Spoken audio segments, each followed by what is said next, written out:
Bonjour les futurs sup, voilà, on se retrouve aujourd'hui pour la solution particulière d'une EDLH, une équation différentielle linéaire à coefficient constant d'ordre 1. On considère la même équation que dans la vidéo précédente, c'est-à-dire AY' plus BY est égal à CT. On admet, enfin on l'admet pas vraiment parce qu'on l'a vu à la vidéo précédente, l'ensemble des solutions de l'équation homogène, c'est-à-dire l'équation homogène, je ne sais pas si vous vous rappelez, c'est on la note H et c'est la même équation sauf que au lieu d'avoir CT, on a H, j'écris pas très bien mais bon, AY' de t plus BY est égal à 0, un second membre nul, voilà. Donc là, on a un second membre différent de 0, c'est une fonction, c'est CT. On admet la vidéo de la vidéo précédente, l'ensemble des solutions de l'équation homogène. C'est SHIK, voilà. On le dit dans ce sens-là, c'est l'ensemble des fonctions de I dans K, telles que qui a x associe lambda e de moins b sur ax avec lambda un réel dans l'ensemble, un élément de l'ensemble K. On appelle une solution particulière une fonction y de p qui vérifie ay de p plus by de p égale à ct. Voilà, on pourrait dire qu'on a besoin d'en chercher plusieurs des solutions particulières, mais finalement, on a juste besoin d'en chercher une seule, c'est-à-dire la plus simple possible finalement, celle qui n'a pas pour qui je vais plutôt continuer le cours et je vais voir après ça. On a donc l'ensemble des solutions de SEIK, c'est l'ensemble des fonctions de I dans K, tel qu'il existe YH, qu'on va appeler fonction homogène, ça c'est l'homogène, donc elle vient de cet ensemble-là, donc qu'on a trouvé à la vidéo précédente, appartient à cet ensemble-là, qui est celui-ci, voilà, et Y est égal à YP plus YH, donc solution particulière plus solution homogène. Donc en fait la solution homogène, on va chercher la plus simple possible, c'est-à-dire celle qui, lorsque vous réfléchissez, vous n'allez pas rajouter une partie avec un exponentiel par exemple. Donc maintenant je vais plutôt vous donner des techniques. Vous verrez en cours qu'il y a une technique qui s'appelle la variation de la constante, mais ça revient à calculer une primitive assez compliquée. Et finalement, selon moi, il faut mieux connaître toutes les techniques qui sont beaucoup plus utiles en physique et en mathématiques, parce que finalement, si on veut faire calculer une primitive, plutôt que de vous faire passer par une équation différentielle, on va vous faire directement un calcul d'intégrale pour calculer une primitive compliquée. Si CT est un polynôme, on recherche YP sous la forme d'un polynôme. Alors là, je vous ai mis un exemple d'équation différentielle. Je vais monter un peu ma feuille. C'est soit E qui est égal à 3y' plus 7y est égal à 3t carré plus 4t plus 2. Donc on peut remarquer que le polynôme qui est à ma gauche, c'est à ma droite d'ailleurs, il est de degré 2. Degré égal à 2. Donc, en fait, si on remarque, quand on dérive une fonction polynôme, on descend de 1 degré.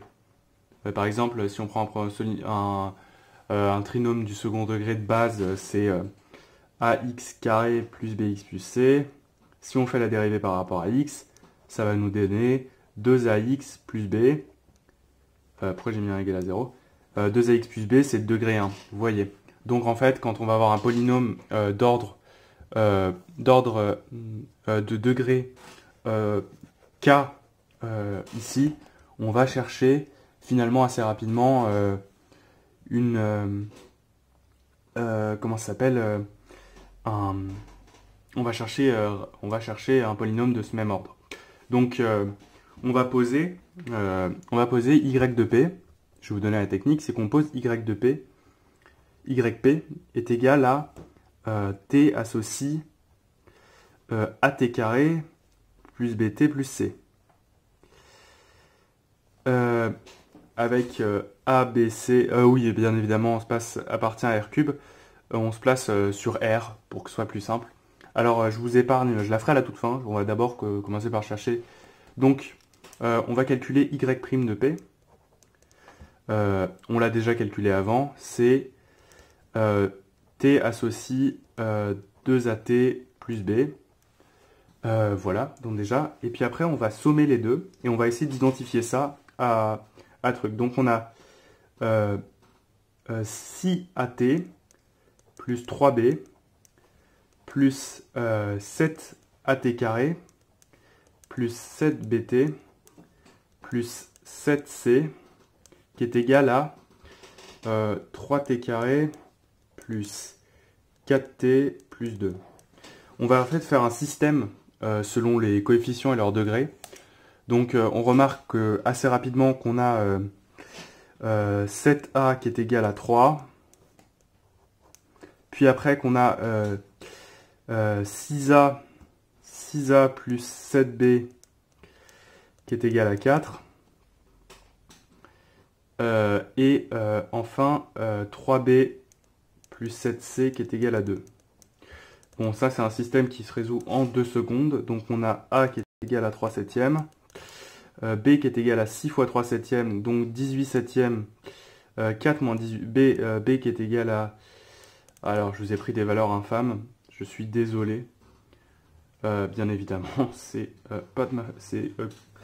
contre-productif de prendre des valeurs qui ont cette tête-là. C'est égal à 4 moins 18 septièmes sur 7. Je vais le faire à la calculatrice de mon côté. Oh, c'était assez mal mis. Voilà, je le replace. C'était 4.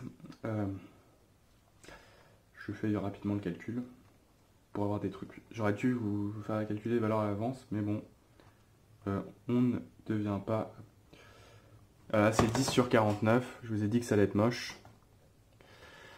Ensuite, C, on fait la même chose. Ça fait C qui est égal à 2 moins 3 fois 10 sur 49 divisé par 7, c'est immonde. Ça donne 2 moins 30 heures sur 7, ce qui nous donne 68 sur 343. Donc maintenant, on a la solution particulière, YP de point T associe, c'est possible qu'il y ait une erreur de calcul, hein, on n'est jamais à l'abri, 3 septièmes T carré plus 10 sur 49 T plus 68 343. Voilà, donc en fait, quand vous avez un second membre qui est un polynôme d'ordre 2, toujours chercher une fonction sous la forme d'un polynôme d'ordre 2. Et maintenant, on a la solution particulière. Maintenant, on fait la solution homogène. Voilà, la solution homogène, technique de la dernière fois. On a H, 2 points, qui est égal à Y' plus 7 tiers de Y, qui est égal à 0. On est rapide, on est efficace.